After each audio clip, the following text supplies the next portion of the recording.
What's up, you guys? Welcome back to the channel. So today we're talking about the Marvels. And let me tell you something, this movie is trash. To quote my friend, Mr. Fatal J, this movie is hot trash. And let me tell you why.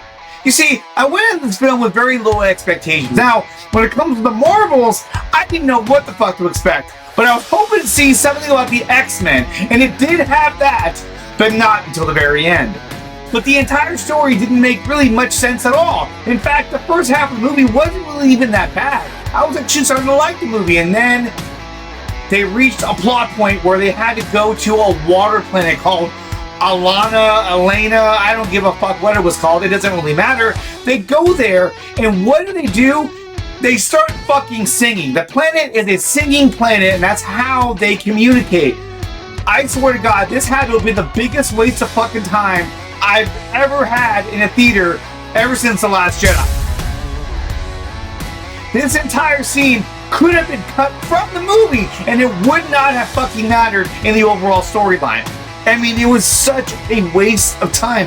Not to mention, when the villain, Dar-Benn, shows up with her army to extract all the water, if not some of the water, from this planet, which, well, I'll get into that later, how that's a huge fucking plot point.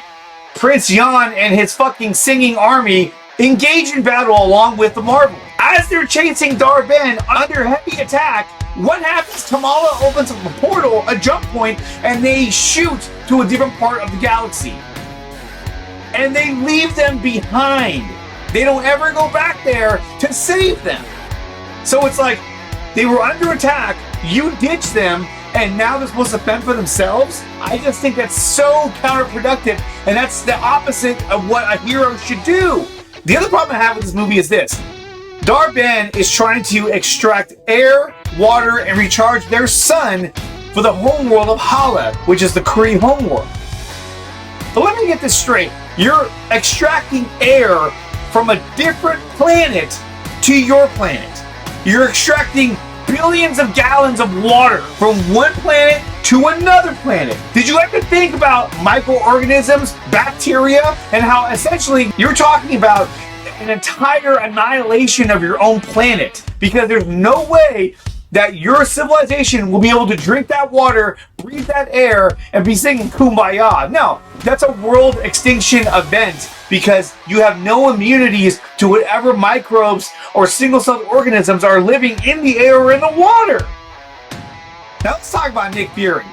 This man took a back seat. In fact, he became the comic relief in a lot of these scenes. And the fact that he was partnered with Kamala's parents and her brother was ridiculous. They completely removed the balls of this man, and it was sad to see it happen. To go from Secret Invasion to this is unbelievable. Now, I wasn't even a fan of Secret Invasion. In fact, where the fuck was Emilia Clarke's character? She wasn't on the world that the Skrulls had, made their new home. She wasn't there to defend them. So where the fuck was she at? She wasn't on Earth because she didn't come to help out. It didn't make any fucking sense. If this film would have came out before Secret Invasion, maybe it would have made a little more sense, but I don't get it. Now let's talk about the third act. Wait, I can't talk about the third act until we talk about the cat scene. Holy shit! They dedicated an entire scene to having kittens being born, and then they had to eat all of the crew members of the space station in order to save everybody. I couldn't fucking believe what I was seeing. This was the dumbest fucking scene. You could have cut out the entire singing planet scene and the kitten scene, and this movie would have been right for Disney+. The movie was an hour and 45 minutes. If you would have cut out the water planet scene and you cut out the kitten eating scene, this movie probably would have been around 120 minutes, which would have been perfect for Disney+. Because, I'm sorry, this movie should have went to Disney+. And it also goes to show you that there wasn't much of a story that was in this movie. If they had to include a big scene of the singing planet scene and the kitten scene. Those were big scenes, long scenes, that took up a lot of time in this movie, and they weren't even good scenes. They were just filler to get to the end. Now let's talk about that third act. Now look, overall, I thought that Captain Marvel, Monica Rambeau, and Miss Marvel did a great job together. I actually enjoyed the scenes when all three of them were together. Now, granted, the scene where they were learning how to control their teleportation abilities was a little stupid, but hey, I was the one to let that one go. But the rest of their scenes together, I thought actually worked really well. They played well off each other, and they seemed to get along really well and work as a team. However, when it came to the final battle with Dar-Benn, oh my fucking god, was that stupid. They have Dar-Benn beat. It was so obvious that she was going to double cross them. Gets the bangle from Kamala, and then she fucking dies. And then in doing so, she rips a hole in the space-time.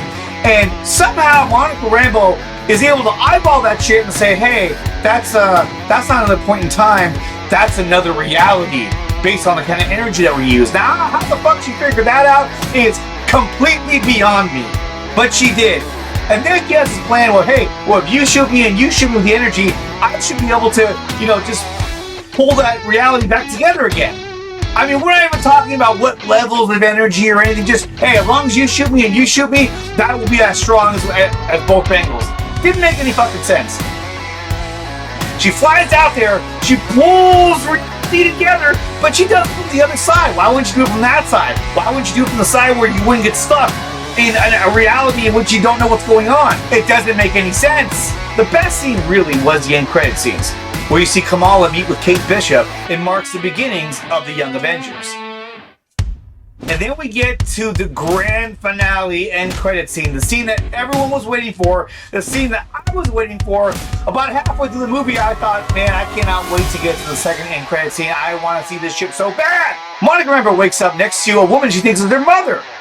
Turns out it's Binary, which is kind of strange because Binary, Carol Danvers became Binary in Uncanny X-Men. Anyway, I don't give a fuck. But let's get back to the best scene. When I heard Kelsey Grammer's voice as Beast, I immediately jumped out of my fucking seat. Granted, the CGI looked like shit, but still, it was Kelsey Grammer's Beast, which means that this world that they're in most likely takes place after Days of Future Past, which means that the Deadpool movie will likely take place sometime after Days of Future Past, when you see Beast as a teacher and you see the rest of the X-Men. So if that means that we're going to get the 90s version of the X-Men, I'm fucking pumped. But after the movie The Marvels, it was hot trash. And I do not recommend seeing it in theaters. Wait for Disney Plus. With that being said, I'll catch you guys next time. Peace!